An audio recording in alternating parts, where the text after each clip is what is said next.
Pour les futurs parents où l'un des deux souffre d'asthme, il y a une question qui revient tout le temps. Quel impact est-ce que ça aura sur la santé du bébé? C'est une préoccupation super légitime et justement une nouvelle étude vient nous éclairer là-dessus et c'est assez fascinant. Alors, la vraie question, c'est celle-ci. Est-ce que gérer activement l'asthme de la mère pendant qu'elle est enceinte peut vraiment, concrètement, changer quelque chose pour les poumons du futur bébé? Eh bien, c'est exactement ce qu'on va décortiquer ensemble. Ok, avant toute chose, il faut qu'on parle du traitement qui est vraiment au cœur de cette histoire, et les corticostéroïdes inhalés, qu'on appelle aussi les CSI. C'est un traitement de fond, super courant pour l'asthme, et son but il est simple, calmer l'inflammation dans les poumons. Bon, pour bien saisir pourquoi cette étude est si importante, il faut avoir un truc en tête. On sait déjà qu'il y a un lien entre l'asthme de la mère et un risque que le bébé ait une fonction pulmonaire un peu réduite. Et ça, évidemment, ça a posé pas mal de questions aux médecins et aux familles. Du coup, face à ce questionnement, des chercheurs se sont dit « bon, on va creuser ça ». L'idée, c'était de vérifier si l'utilisation de ces fameux CSI par la mère pouvait, oui ou non, avoir un impact positif sur la santé respiratoire de son enfant. Alors, comment est-ce qu'ils s'y sont pris concrètement? Parce que la méthode, c'est vraiment la clé pour comprendre ce que les résultats veulent dire. Et là, ils ont utilisé une approche comparative hyper bien pensée. En tout, on parle de 232 bébés qui ont participé à l'étude.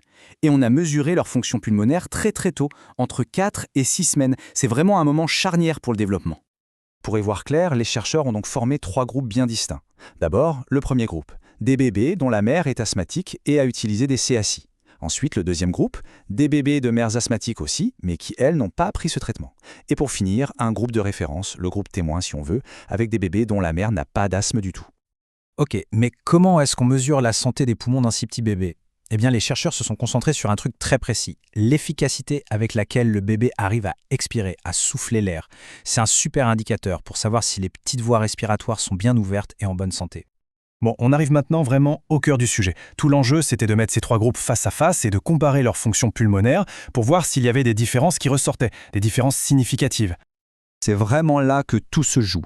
On a d'un côté le groupe sans traitement, et la question c'est, est-ce que leur fonction pulmonaire va être moins bonne? Et de l'autre, le groupe avec traitement. Est-ce que le médicament va avoir un effet visible, un effet protecteur? Allez, on passe aux résultats. Et c'est là que ça devient super intéressant, parce que les données ont révélé quelque chose d'assez surprenant et de plutôt encourageant. Ce graphique, il résume tout. Et c'est vraiment parlant. La barre qui correspond au bébé dont la mère asthmatique n'a pas pris de CSI est visiblement plus basse. Mais le truc vraiment remarquable, c'est que les 2 autres barres, celle des bébés de mère traitée et celle des bébés de mère sans asthme, elles sont quasiment au même niveau. C'est presque identique. Donc pour que ce soit bien clair, le premier constat, c'est ça. Comme on pouvait un peu s'y attendre, les bébés du groupe où l'asthme n'était pas traité avaient une fonction pulmonaire qui était, statistiquement, plus faible que celle du groupe de référence. Mais, et c'est ça la découverte majeure de l'étude, pour les bébés dont les mères avaient bien suivi leur traitement par CSI, leur fonction pulmonaire était comparable à celle des bébés du groupe sans asthme. En d'autres termes, le traitement semblait effacer cette différence. Les auteurs de l'étude le disent eux-mêmes, et c'est très clair. Ils expliquent que l'utilisation des CSI pourrait, en fait, améliorer la fonction pulmonaire du nourrisson au point de la ramener au même niveau que celui observé chez les bébés dont la mère n'a pas d'asthme. Bien sûr, comme dans toute bonne étude scientifique, il faut rester transparent et parler des limites et des nuances. C'est important pour avoir une vision juste des choses. Et il y a une nuance de taille qui ressort de l'étude. Cette tendance à l'amélioration, elle n'était statistiquement significative que chez les petits garçons. Pourquoi? Ça, pour l'instant, l'étude ne le dit pas, c'est une piste à creuser. Les chercheurs sont aussi très honnêtes sur d'autres limites. Par exemple, les infos sur la prise des médicaments, c'était de l'autodéclaration. On ne sait pas précisément quand ni à quelle dose les médicaments ont été pris. Et puis, autre point, les groupes n'ont pas été formés exactement au même moment, du coup, ils n'ont peut-être pas été exposés aux mêmes facteurs extérieurs, comme les virus saisonniers par exemple.